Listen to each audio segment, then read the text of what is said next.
A paz do Senhor para todos. Mais uma vez estamos iniciando mais um programa Cristocráticos e nesse dia eu quero abordar acerca de um tema que é um confronto histórico entre a ciência e a fé. O criacionismo versus o evolucionismo científico. A temática pela qual eu quero dissecar esse tema é Deus a causa-prima de tudo e não Big Bang. Conforme a ciência, a teoria do Big Bang, que surgiu há alguns séculos atrás, aponta para uma grande explosão que formou toda a vida no cosmos. Cosmos vem do grego, que quer dizer ordem, e toda a vida planetária da Terra. Conforme essa teoria do Big Bang, o universo é autossuficiente, é autoexistente. O acaso formou essa grande explosão e, consequentemente, toda a vida que existe no plano intergaláctico e no plano terrestre. Só que, conforme essa teoria, tudo veio do acaso, só que o nada não pode formar o tudo. O nada é anti-intelectual, o nada é anti-sapiencial. Ele não tem a capacidade de formar algo inteligente, algo racional. E, segundo essa teoria, o universo e a vida na Terra não teve um agente criacionista, ele se formou por conta própria. Outra teoria que aponta para a formação da vida aqui na Terra é a teoria do biólogo Charles Darwin, um cientista da biologia. Biologia é uma palavra de origem grega. Bio vem do grego e quer dizer vida. E logia quer dizer estudo, fala, expressão. Biologia é a ciência humana que estuda o princípio, a plenitude da vida. E fazendo uma síntese do livro que ele publicou, A Origem das Espécies e a Seleção Natural, podemos observar que Charles Darwin ele mostrou que toda a vida na Terra, plantas, animais, toda a matéria orgânica que existe na Terra veio de um mesmo tronco genético. Tudo veio produzido por uma ordem primordial e que a natureza ela seleciona por si só as espécies mais poderosas, mais adequadas e extermina as espécies mais fracas. E as espécies mais fortes, elas têm a capacidade de passar hereditariamente as suas características genéticas para as outras espécies. Mas o ápice dessa teoria é de mostrar que a vida que é hoje nunca foi vida na sua esfera primitiva, ou seja, o ser humano nunca foi ser humano na sua esfera original. Tudo passou por uma evolução progressiva e lenta, por uma mutatividade até chegar ao que nós somos hoje.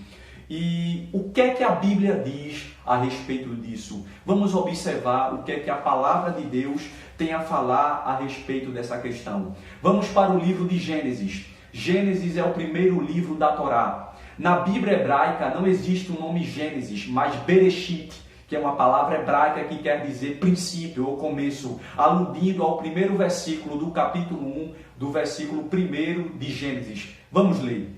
Capítulo 1, versículo 1 de Gênesis. No princípio criou Deus os céus e a terra era sem forma e vazia, e havia trevas sobre a face do abismo, e o Espírito de Deus se movia sobre a face das águas.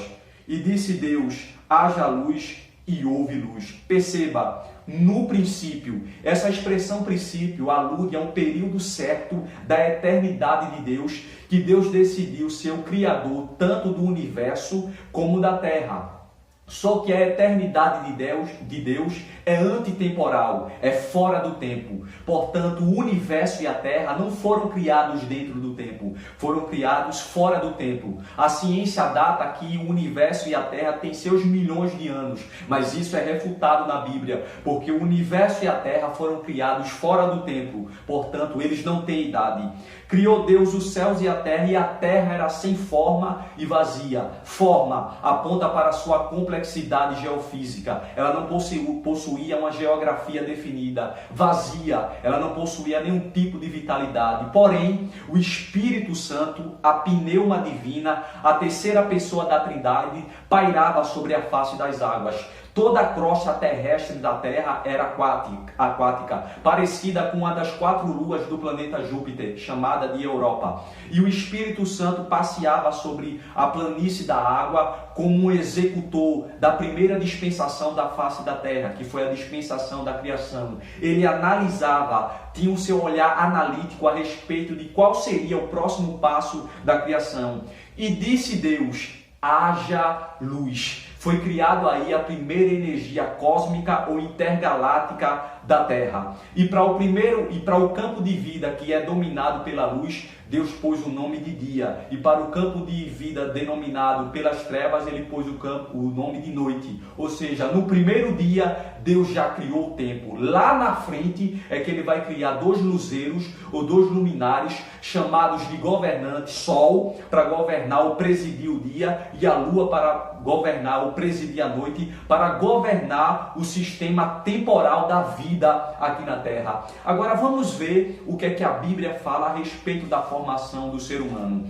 Capítulo 1, versículo 26 de Gênesis. Vamos ler. E disse Deus: façamos um homem à nossa imagem, conforme a nossa semelhança, e domine sobre os peixes do mar, e sobre as aves dos céus, e sobre o gado, e sobre toda a terra, e sobre todo réptil que se move sobre a terra.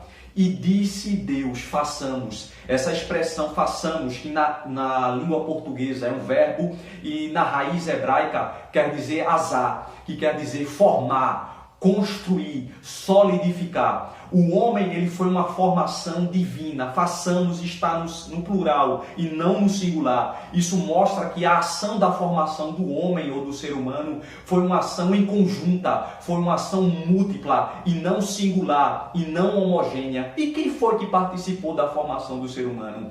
O conselho divino de Deus, formado pela Trindade, Deus Pai, Deus Filho e Deus Espírito Santo, e pelos 24 anciões, o grupo de sábios de Deus, e pelos 7 Espíritos de Deus que regem a divindade da Trindade.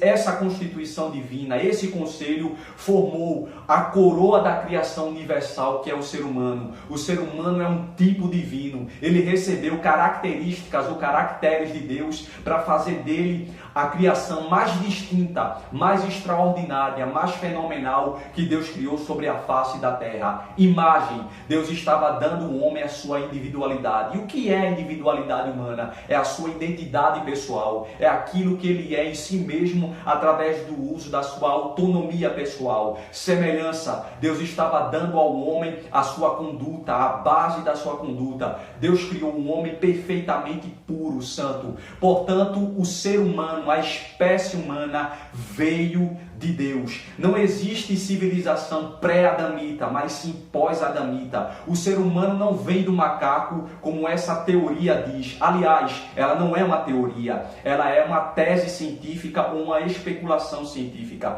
Para explicar melhor isso, a gente precisa compreender que a ciência lança a mão de 3 qualidades de ideias para determinar a sua graduação científica ou intelectual. Primeiro, a hipótese, que é uma ideia aprimorada. A teoria, que é quando essa hipótese ganha raízes intelectuais. E as leis, quando essas teorias são examinadas sobre fenômenos universais.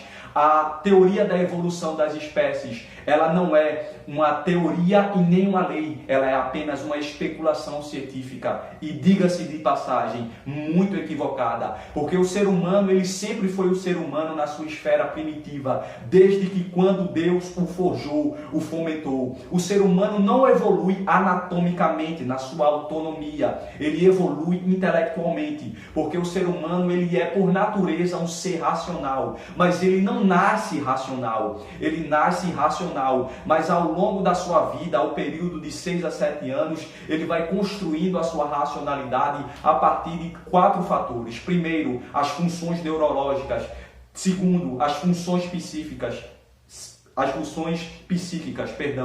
Terceiro, através do seu instinto. E quarto, através do seu meio, das experiências sociais que fomentam a sua vida, construindo a autonomia do seu eu e a sua consciência existencial. Portanto, Deus é o Criador da vida. Ele é o espírito cósmico da vida. Ele é o substrato arquitetônico da existência. A vida começa em Deus e termina em Deus. A vida que existe no cosmos, a vida que existe aqui na terra. O ser humano, que é a obra mais divina, mais perfeita que Deus criou sobre a face da terra, foi uma criação divina. Houve um agente divino. Não foi o acaso, não foi o nada, não foi uma especulação científica, não foi uma hipótese que formou a vida aqui na terra. A vida aqui na terra foi quem formou, foi Deus. E Deus é um ser absoluto. Deus é um ser verdadeiro. Por mais que a ciência não se prostre a isso,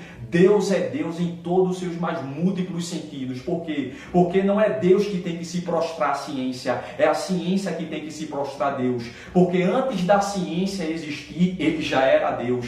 Antes da ciência existir, ele já era maior, ele já era a maior de todas as ciências. Obrigado pela sua atenção, que você se inscreva no nosso canal e mande o seu like. Até o próximo episódio ou programa e que Deus te abençoe. Amém.